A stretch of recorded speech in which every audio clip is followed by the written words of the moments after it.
वंदे मातरम। आप सभी का नेटवर्क 10 के खास कार्यक्रम सत्ता के टेम्परेचर में स्वागत है। मैं हूं संजय गिरी गोस्वामी।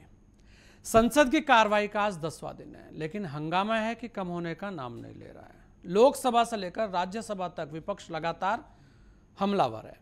मणिपुर मामले को लेकर विपक्ष लगातार चर्चा कराने की मांग कर रहा है, जिसको लेकर विपक्ष अविश्वास प्रस्ताव भी लेकर आया, जिस पर 8 से 10 अगस्त तक चर्चा होगी। प्रधानमंत्री मोदी उस पर जवाब भी देंगे। वहीं दूसरी ओर कल लोकसभा में पेश हुए दिल्ली के सर्विस बिल पर भी संग्राम जारी है। विपक्षी नेता सर्विस बिल को लेकर संविधान के लिए असंवैधानिक बता रहे हैं, तो सत्ता पक्ष इसको फायदेमंद बता रहा है। आज अध्यादेश बिल पर लोकसभा में चर्चा होगी। भारी हंगामे के साथ शुरुआत हुई, लेकिन कार्रवाई 2 बजे तक के लिए स्थगित हो गई है। दिल्ली सर्विस बिल को लेकर मोदी सरकार बेहद गंभीर नजर आ रही है। इसको लेकर भाजपा ने अपने सभी लोकसभा सांसदों को व्हिप भी जारी किया है। आज लोकसभा में इस बिल को लेकर चर्चा होनी है, लेकिन उसके पहले विपक्ष के भारी हंगामे के बाद लोकसभा की कार्रवाई 2 बजे तक के लिए स्थगित कर दी गई है। कुल मिलाकर संसद में सियासी द्वंद्व आज भी जारी है, और ये द्वंद्व आप देखेंगे तो इस वक्त बहुत सारी जगह देखने को मिल रहा है। मणिपुर में भी द्वंद्व है, हरियाणा में भी द्वंद्व है, और संसद में लगातार हंगामा चल ही रहा है। इसी पर आज हमारे साथ सभी खास मेहमान जुड़ चुके हैं। हमारे साथ डॉक्टर धनंजय गिरी हैं, प्रवक्ता हैं भारतीय जनता पार्टी। हमारे साथ रत्नाकर सिंह जी हैं, प्रवक्ता हैं कांग्रेस। हमारे साथ नरेंद्र सोनी जी हैं, प्रवक्ता हैं आम आदमी पार्टी। और हमारे साथ निरंजन पोद्दार जी हैं, राजनीतिक विश्लेषक हैं। सभी लोगों का बहुत बहुत स्वागत है। मैं नरेंद्र सोनी जी सबसे पहले आपके पास आ रहा हूं, क्योंकि दिल्ली की बात है। दिल्ली बिल को लेकर जो घमासान मचा है, उसे आप क्या कहेंगे उसे लेकर? और चर्चा की बात हो रही है, यहाँ तक कि बहुत सारे जो दल हैं विपक्ष के अंदर, उनका एक बड़ा बीजद ने उसके लिए समर्थन भी किया है सरकार का। कैसे देखते हैं आप, क्या कहेंगे आप? देखिए गोस्वामी जी, इस पे मेरा ये कहना है कि जिस तरीके से भारतीय जनता पार्टी पिछले 10 वर्षों में उनकी एक्टिविटी आप देखेंगे, तो वो जिस तरीके से देश को चलाने का प्रयास कर रहे हैं, उनके पीछे की मंशा समझने का प्रयास अगर आप करेंगे तो समझ में आएगा। आप बता दीजिए मंशा जी। भारतीय जनता पार्टी किसी न किसी तरीके से जो विपक्षी पार्टियों की सरकारें हैं, उनको कहीं ना कहीं नियंत्रण करने का प्रयास कर रही है, कहीं ना कहीं अपना नियंत्रण स्थापित करने का प्रयास कर रही है। वो चाहे ये दूसरी पार्टियों को ईडी और सीबीआई से डराकर करें, या फिर दूसरी पार्टी को तोड़कर अपनी पार्टियों में शामिल करके करें, या फिर अब ये तीसरा तरीका इन्होंने निकाला है कि जब ऐसे नहीं आएगा तो या तो एलजी के माध्यम से रोकेंगे, वहां से भी नहीं रुकेगा, तो फिर ये सीधे सीधे बिल लेकर के आएंगे और डायरेक्ट दिल्ली के ऊपर नियंत्रण स्थापित कर लेंगे। तो अभी आपने देखा कि 11 मई को माननीय सर्वोच्च न्यायालय ने बड़ा शानदार फैसला दिया, लोकतंत्र के पक्ष में दिया, दिल्ली के लोगों के पक्ष में दिया। उसमें उन्होंने साफ तौर पे ये कहा सुप्रीम कोर्ट ने कि दिल्ली के पास लॉ, लैंड और पुलिस को छोड़ करके बाकी सारी चीजें, और खास करके जो सर्विस वाला मामला है, वो दिल्ली की चुनी हुई सरकार के पास होगा। लेकिन भारतीय जनता पार्टी को ये रास नहीं आया।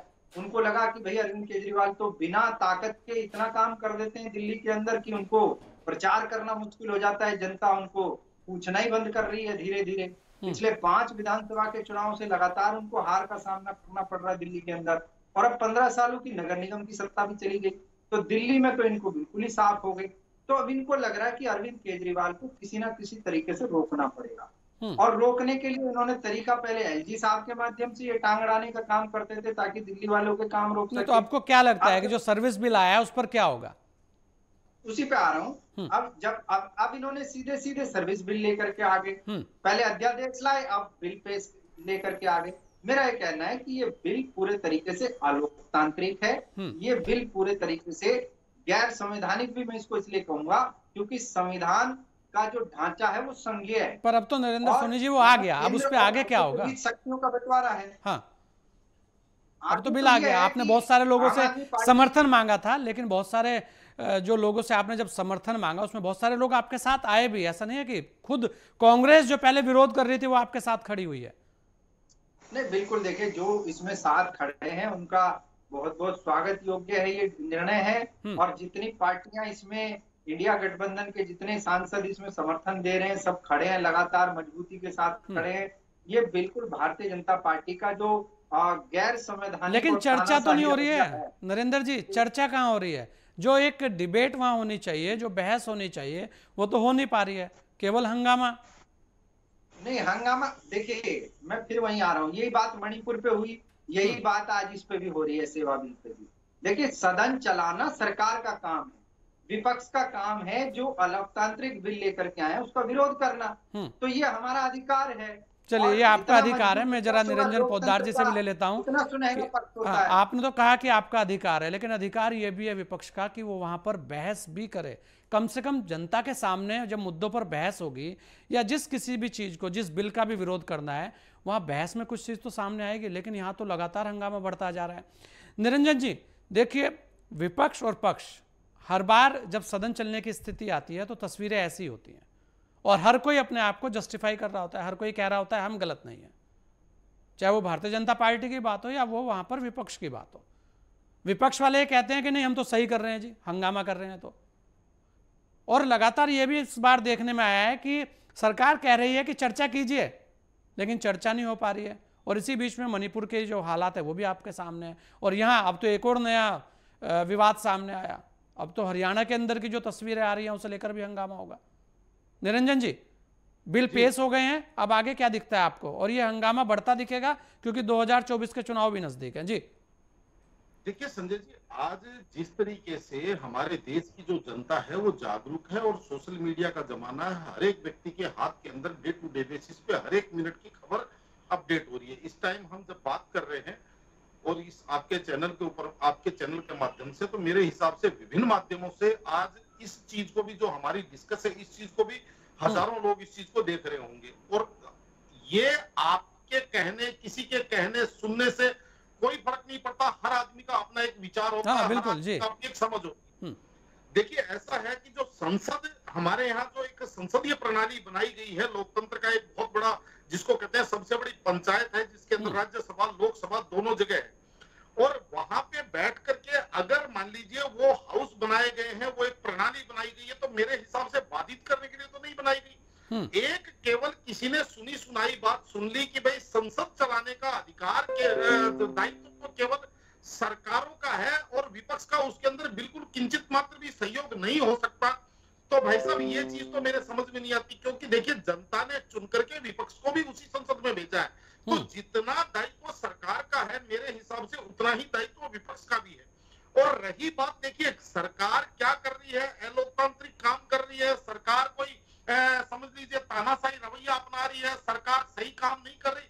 तो भाई साहब, इस चीज की तो संजय जी, जो पोल पट्टी है वो संसद में जब आप चर्चा करेंगे, जब हम डिबेट करेंगे, तभी ना इस चीज की पोल पट्टी सरकार की आप खोल पाएंगे।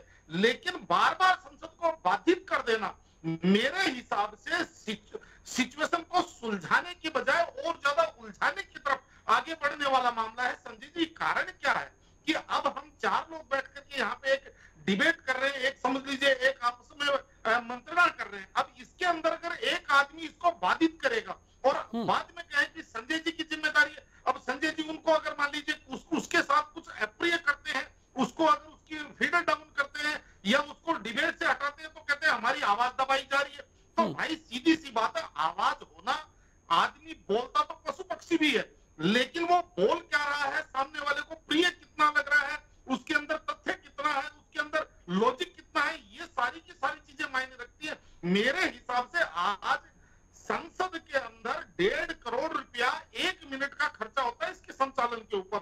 लेकिन जिस तरीके से ये हमारे बहुत बड़ा दुर्भाग्य इस देश का कि पिछले कुछ समय से जैसे ही संसद सत्र चालू होने वाला होता है, वैसे ही या तो कोई पेगासस की रिपोर्ट आ जाती है, या फिर कोई हिडनबर्ग की रिपोर्ट आ जाती है, या फिर कोई फ्रांस की रिपोर्ट आ जाती है, जिसके अंदर जो हवाई जहाज जो खरीदे थे उनके ऊपर कोई रिपोर्ट आ जाती है, विदेशी मीडिया में छप जाती है। और इस बार ये जो मणिपुर के जो वीडियो वायरल हुए, तो लगातार पिछले 2-2.5 साल से मुझे ऐसा लग रहा है कि कहीं ना कहीं कुछ ना कुछ सोची समझी रणनीति ऐसी चल रही है कि इस देश की व्यवस्थाओं को, इस देश के संसद को डिरेल करना है। मेरा ये मानना है कि ये जो अध्यादेश है या ये जो सरकार सर्विस बिल लेके आ रही है, ये गलत है, ये सही है, आप चर्चा कीजिए। चर्चा इसका केवल और केवल एक ही चीज है कि जो आपके तथ्य आप पार्लियामेंट में ऑन रिकॉर्ड लिखे जाएंगे, सरकार जो बोलेगी उसके ऊपर जवाब देगी कि वो क्यों ला रही है, वो उसका हर एक बात का जवाब देगी, वो भी ऑन रिकॉर्ड होगा। जनता अपने आप इस चीज के निर्णय पे पहुंचेगी, कौन गलत कर रहा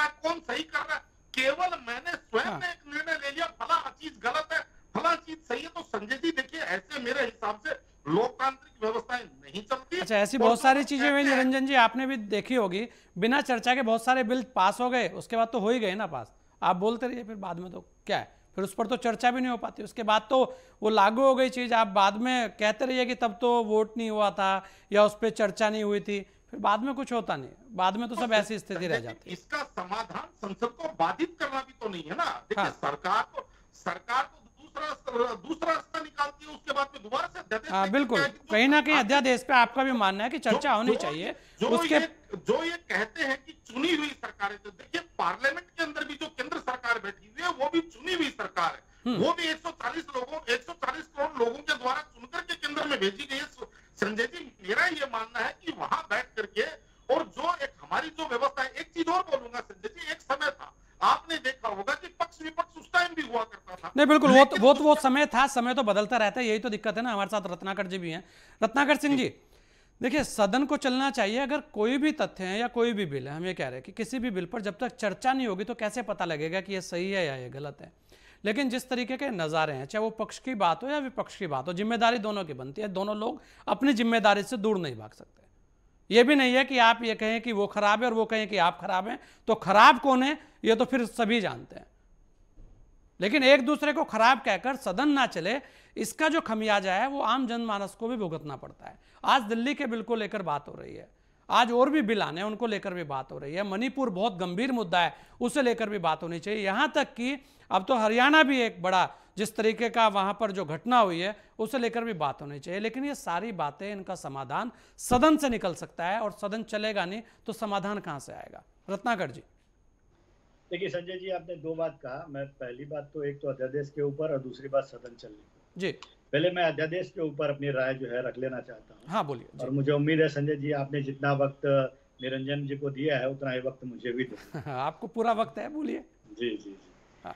देखिए, भारतीय जनता पार्टी का चरित्र कैसा है मैं आपको बताना चाहता हूँ। हाँ। भारतीय जनता पार्टी जो है हर चीजों को अपने कंट्रोल में रखना चाहती है, चाहे वो एलजी के माध्यम से रखने की कोशिश करे, चाहे एजेंसियों के माध्यम से रखने की कोशिश करे, वो हर चीज को अपने कंट्रोल में रखना चाहती है। उसका साफ उदाहरण यही है कि 2008 में और 2013 में जो ये अपने मैनिफेस्टो में, दिल्ली के मैनिफेस्टो में, चुनाव में के मैनिफेस्टो में ये कहते हैं कि हम पूर्ण राज्य का दर्जा देंगे दिल्ली को। और जब पूर्ण राज्य का दर्जा न भी मिलके अगर कोई अधिकार जो है दिल्ली की शासन के सरकार के पास मिलता है तो उस अधिकार का विरोध ये करने लगते हैं। क्यों भाई करते हैं आप? आपका दोहरा चरित्र नहीं दिखाता? एक तरफ तो आप पूर्ण राज्य का दर्जा मांगते हैं और दूसरी तरफ लोकतंत्र का सब एक बड़ा ध्रुव जो है ये न्यायपालिका अगर कहती है कि निश्चित रूप से जो है अधिकार मिलने चाहिए, जैसे चुनी हुई सरकारों को अन्य राज्य में अधिकार मिलते हैं, ये अधिकार भी आम आदमी पार्टी की सरकार को वहां पे मिलना चाहिए। उसका विरोध ये करते हैं और उसके लिए अध्यादेश लेकर आते हैं। तो कौन, देखिए कैसे कैसे ये लोग मतलब अपने स्वार्थ की राजनीति करते हैं और अपने हित की राजनीति करते हैं। दूसरी चीज मैं आना चाहूंगा, जैसा कि अभी निरंजन जी ये ऐसा रिप्रेजेंट कर रहे थे कि कांग्रेस पार्टी जो है वो कल्प्रिट है सदन को नहीं चलने देने के लिए, तो मैं उसको स्पष्टीकरण इस तरह से देना चाहता हूं। उन्होंने कहा कि दोनों लोगों की जिम्मेदारी है। नहीं, अब जो है आपके समझ में वो आया है, लेकिन मेरी समझ में तो यही आया है कि कहीं ना कहीं कांग्रेस पार्टी जो है सदन को नहीं चलने देना। रत्नाकर जी, ऐसा होता है ना, जहां जिसे लेना होता है वो ग्रहण कर लिया जाता है, तो आपने वो ग्रहण कर लिया कि चलिए ठीक है, चलिए बोलिए जी।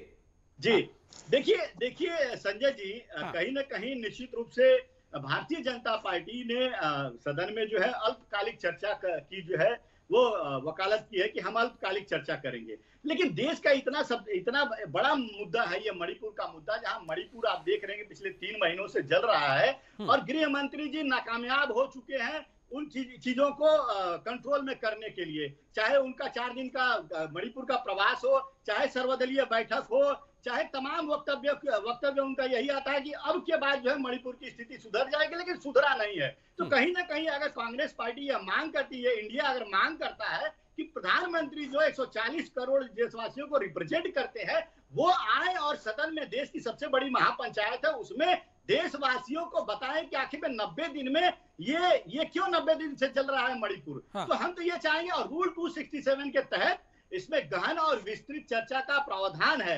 नहीं बिल्कुल, पर रत्नाकर जी जब अभी आपने कहा आखिर क्यों भाग रहे हैं? हाँ रत्नाकर जी, अभी आपने कहा कि देश के गृह मंत्री फेल हो गए हैं, वही देश के गृह मंत्री लगातार कह रहे हैं कि मैं सदन में जवाब देने के लिए भी तैयार हूं, आप चर्चा पे तो आइए। तो उस बात को फेल हुए या पास हुए, या सदन के अंदर जब चर्चा होगी तो ज्यादा अच्छे से आ पाएगी, क्योंकि जिस तरीके की बातें टीवी डिबेट में हो जाती है वो तो कोई समाधान नहीं है। यहाँ तो केवल एक चर्चा हो सकती है कि चलिए ठीक है एक चर्चा हो रही है, लेकिन जो गंभीर चर्चा जहां से वास्तव में पता लगेगा हुआ क्या, वो तो सदन ही है। रत्नाकर जी देखिए संजय जी, गृह मंत्री जी एक बार नहीं कई बार फेल हुए हैं, तो निश्चित रूप से अगर उनका परफॉर्मेंस देखा जाए सदन में आकर उन्हीं चीजों को अगर आश्वासन बार बार देंगे कि अब चीजें कंट्रोल में हो जाएंगी, स्थितियां कंट्रोल में हो जाएंगी, तो कैसे इंडिया विश्वास करेगा आप बताइए।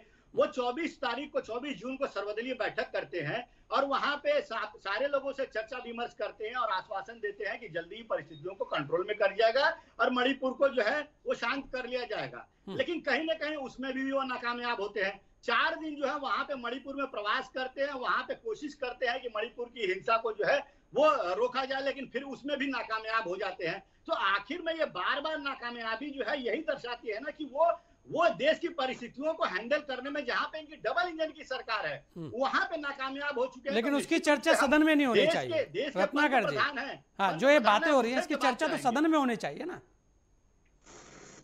सदन में चर्चा क्यों नहीं हो पा रही? सदन में हम ये नहीं कह रहे कि कांग्रेस नहीं कर रही या पक्ष नहीं कर रहा, हम तो कह रहे हैं कि जिम्मेदारी तो दोनों की है।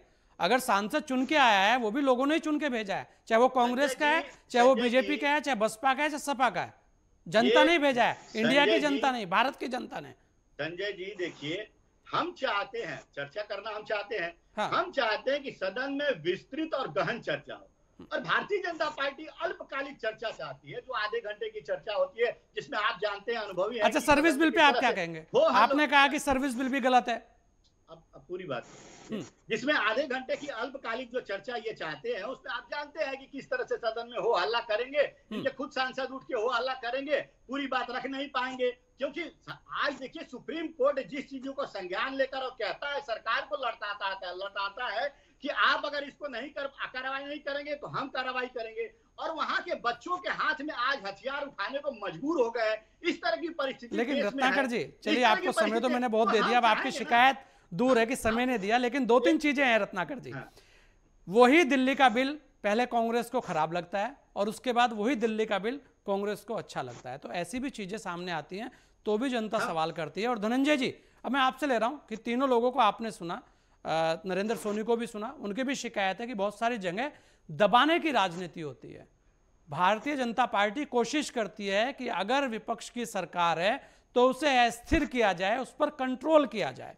और सदन के हंगामे को लेकर रत्नाकर जी ने जितनी बातें की हैं वो भी आपके सामने है। वो कहते हैं कि जिम्मेदारी तो टोटल आपकी है। वो ये भी कह रहे हैं कि जो फेलियर है वो सरकार का है। अब आप जवाब दीजिए, आपकी भी शिकायत नहीं रहेगी, समय आप पे भी भरपूर है, जवाब पूरा दीजिएगा। संजय जी, आपको भी नमस्कार और आपके मेरे को पैनलिस्टों को भी नमस्कार। और मैंने सबको ध्यानपूर्वक सुना। हाँ। आशा करता हूँ मुझे भी ध्यान से बिल्कुल सुनेंगे। यहाँ सब ऐसे लोग हैं एकदम आशा, उनको आशा नहीं है, पूरा विश्वास रहता है, सब आराम से सुनेंगे। बोलिए जी।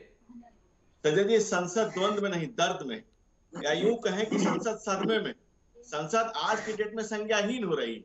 हाँ। अपने होने के मायने में थकी हारी संसद की पीड़ा को महसूस आ जा सकता है। आपने भी इसको महसूस किया, तभी आज इस डिबेट को रखा और अपनी इस डिबेट का हिस्सा इस विषय को बनाया।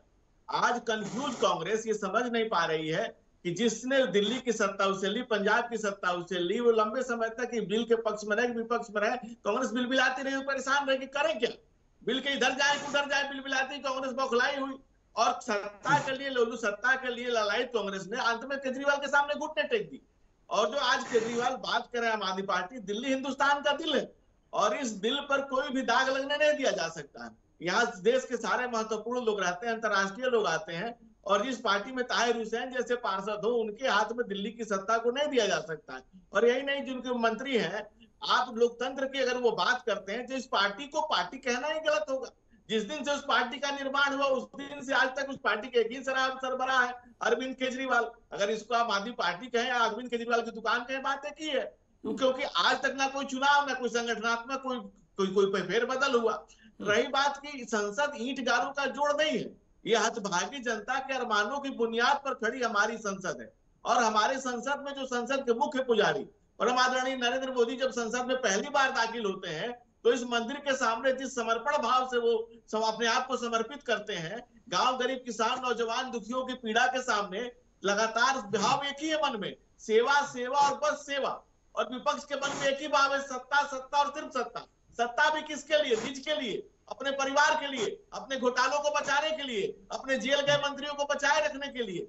इस तरह की स्थितियों में, इस तरह की परिस्थितियों में जब हम कहते हैं कि आप आइए चर्चा करिए, अरे सरदार पटेल के जो अधूरे कार्य थोड़े से अधूरे रह गए थे, तो भारत माता के मुकुटमणि पे कलंक लगा हुआ था धारा 370, उसको धो देने वाले आदरणीय गृह मंत्री अमित शाह किसी के सर्टिफिकेट की जरूरत है? इतिहास में अमर पुरुष है, वो सलाखा पुरुष है, लौह पुरुष है, जिनको पूरी दुनिया जानती है कि किस तरह के व्यक्ति और व्यक्तित्व है। व्यक्तित्व और व्यक्तित्व से बड़ा उनका कृतित्व है। उनको किसी के सर्टिफिकेट की जरूरत है, और उन्हीं कांग्रेस के सर्टिफिकेट की, जिसके 15 मुख्यमंत्री हुए, और 15 मुख्यमंत्रियों ने, अगर आप वहां पहले वहां लोकल पार्टी के मुख्यमंत्री थे, उसके बाद 15 मुख्यमंत्री कांग्रेस के हुए, उसके बाद भाजपा के 2 बार से मुख्यमंत्री हैं। वो हमारा बॉर्डरिंग स्टेट है, वहां से विदेश की सीमाएं लगती है। वहां के मुख्यमंत्री ने 3 बड़े कार्य किए और अस्तित्व कार्य किए। पहला काम किया वहां के सेक्रेट वन और सारे वन क्षेत्र का उन्होंने सर्वे कराया। दूसरा, उन्होंने जितने हीरोइन की वहां फसल जलाई, जिससे अंतरराष्ट्रीय माफियाओं को, जो गोल्डन ट्रायंगल कहा जाता है, सब लोग जानते हैं, सब पढ़े लिखे लोग हैं, उसको जितनी वहां की अर्थव्यवस्था उतने की वहां हीरोइन जलाई गई। तीसरा, उन्होंने घुसपैठ का सर्वे कराया, क्योंकि वहां का जो जमीन का पट्टा होता है वो वहां जाति के मुखिया के पास होता है, जो अवैध पट्टे दिए थे और जो घुसपैठिए थे उनका जो उन्होंने किया, जांच की, इसका नतीजा ये है कि वहां पर ये तमाम नेक्सस जो है, जो एजेंसियां वो वहां पर सक्रिय हो गई। उन सबका मुंहतोड़ जवाब दिया जा रहा है, और सरकार उसको सही समय पर संयत समय में समाधान पे ले आएगी, लेकिन सिर्फ हंगामा खड़ा करना भी पक्ष का धनंजय जी, देखिए बहुत सारी चीजें आपने बोली, लेकिन ये सदन कैसे चलेगा, इस पर भी आप थोड़ा सा प्रकाश डालें कि सदन कैसे चले। धनंजय जी, देखिए, हिंद स्वराज के में गांधी जी ने संसद के बारे में कहा था कि तत्कालीन कांग्रेसी रहनुमाओं को ये कहा था कि समाज के अंतिम व्यक्ति की पीड़ा को जब आप समझेंगे तभी वही स्वराज होगा, और वही इस देश का असली आम आदमी पार्टी तक, आम आदमी व्यक्ति तक जब पहुंचेगी चीजें। और इसी को आज नरेंद्र मोदी कर रहे हैं, जिसको राजीव गांधी ने भी स्वीकार किया था कि 80% 85% रास्ते में रह जाता है, करप्शन की भेंट चढ़ जाता है। ये अलग बात है कि कालांतर में कांग्रेस और करप्शन एक दूसरे के पर्याय हो गए, और ये बात 15 दिन पहले कोई और नहीं, केजरीवाल नहीं जाकर राजस्थान में कहा था कि कांग्रेस और केजरीवाल एक दूसरे के पर्याय है, सोनिया गांधी को उठा के जेल में डालो, उनका इंट्रोगेशन करो, सारा सच सामने आ जाएगा। उसके बाद कांग्रेस ने ऑफिशियल ट्विटर से हैंडल किया कि भाई सिसोदिया को और जैन को क्यों अंदर करते हो, केजरीवाल को अंदर करो, केजरीवाल असली कल्प्रिट है। ये अलग बात है कि अपने अपने भय भ्रष्टाचार के भय से सब एक साथ आ गए और INDI नाम रख लेने से कोई इंडिया नहीं हो जाता। कहीं ये दुख तो नहीं है आपको कि आम आदमी पार्टी और कांग्रेस एक साथ आ गए तो और ताकत बन गई? नहीं, देखिए, ये ऐसा गठजोड़ है कि 1 - 1 = 0 है, 0 - 0 = 0 है। इन सबको पता है कि देश में एक ही हीरो है, और उस हीरो के आगे सारे लोग जीरो है। और इस देश के जनता के मन में अगर कोई है तो मोदी है। मुल्क से मोहब्बत का नाम ही मोदी है, और इस मुल्क से जिसको भी मोहब्बत है उन्हें मोदी से मोहब्बत। सदन कैसे चलेगा ये अभी भी यक्ष प्रश्न है, और सदन को चलने के लिए तो सभी को सहयोग देना होगा।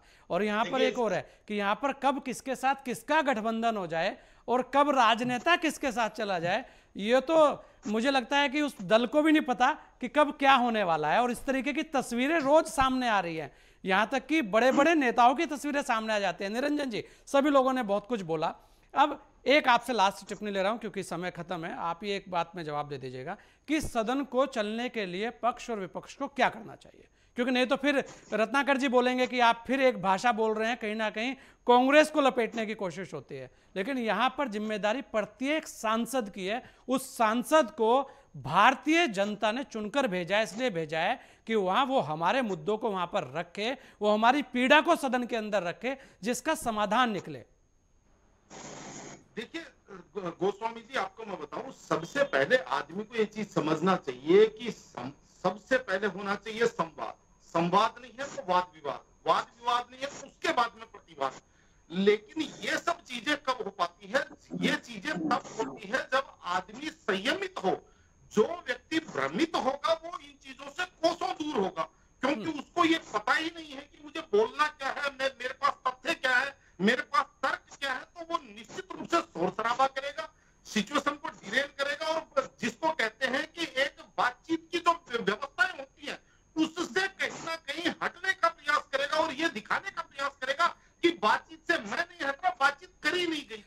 लेकिन अगर निरंजन जी आप देखें, बिल आ रहा है, अगर बिल पर चर्चा नहीं होगी और बिना चर्चा के भी बिल पास हो जाता है, क्योंकि बहुत सारी चीजें वॉकआउट कर जाएंगे, आप हंगामा करके निकल जाएंगे, बिल निकल जाएगा, फिर बिल आ जाएगा, उसके बाद तब भी तो है ना, उस पर फिर बाद में जनता को आप ये कहेंगे देखिए हमने तो इस पर बहस ही नहीं की थी तो बिल आ गया। संजय जी, ऐसा पहली बार नहीं होता है ये। हाँ। आप ये मान के चलिए 77 से लेकर, अगर हम आज पिछले 70 वर्षों की बात करें तो जिस टाइम देश, आप ये मान के चलिए उस टाइम जब राष्ट्रपति शासन में जब देश था, उस टाइम यहाँ के संविधान में कुछ चीजें जोड़ी गई थी। 93 का जो धर्मस्थल कानून लाया गया था वो बिना चर्चा के लाया गया था। 92 का जो वक्फ एक्ट जो जिसके अंदर अमूर्त शक्तियां दी गई थी बिना चर्चा के दी गई थी। तो कहने का तात्पर्य ये है। अच्छा चलिए सलाह तो दीजिए निरंजन जी, क्योंकि यहाँ आम आदमी पार्टी भी है, नरेंद्र सोनी जी भी सुन रहे हैं, रत्नाकर जी भी हैं और भाजपा के प्रवक्ता भी हैं, एक सलाह तो दीजिए। मेरा ये मानना है कि जो भी अपोजिशन है, चाहे कोई भी पार्टी हो, तमाम अपोजिशन को अपनी पूरी तैयारी के साथ संसद में बैठ करके पूरा सरकार को पकड़ करके खींचना चाहिए और जोर से खींचना चाहिए। लेकिन उसके लिए संसद के अंदर संवाद होना अति अनिवार्य है, ना कि वहां पे हो हुल्लड़ करके संसद को डिरेल कर दिया जाता है। उसके बाद में जो संसद है वो स्थगन कर दिया जाता है। चलिए मैं एक टिप्पणी, रत्नाकर भाई एक लाइन में जवाब दीजिएगा, फिर नरेंद्र दे देंगे। रत्नाकर जी, आखिर सदन चले इसके लिए क्या प्रयास हो, एक लाइन में जवाब देखिए। हाँ, एक बहुत छोटा सा जवाब जल्दी। देखिए, हम चाहते हैं कि प्रधानमंत्री जी आए और सदन में जवाब दें। इसके लिए हमने बहुत कोशिश किया लेकिन वो आए नहीं। चलिए अब तो बिल ही पेश कर दिया। नरेंद्र भाई बताइए, चर्चा हो किया है कि वो कैसे हो, आए और वो आएंगे और देश की जनता को। बिल्कुल नरेंद्र भाई जल्दी से एक लाइन में जवाब दीजिए। गोस्वामी जी, चर्चा तो आज सरकार की तानाशाही पे होनी चाहिए। हम भी चाहते हैं कि चर्चा हो, लेकिन चर्चा में प्रधानमंत्री जी, गृह मंत्री जी कोई जवाब तो दें। ये जवाब ही देने को तैयार नहीं है। चलिए जवाब देने को तैयार नहीं है, लेकिन चर्चा हो, चर्चा सब चाहते हैं, लेकिन चर्चा कब होगी ये किसी को भी नहीं पता। आप सभी ने अपना समय में दिया, इसके लिए आप सभी लोगों का बहुत बहुत धन्यवाद। सदन को लेकर हर तरफ हंगामा है और बस हंगामा है। देखने वाली बात ये होगी कि बिल भी आने हैं और भी विषयों पर चर्चा होनी है, कब होती है। इस विशेष पेशकश में इतना ही, दीजिए मुझे इजाजत। जय हिंद।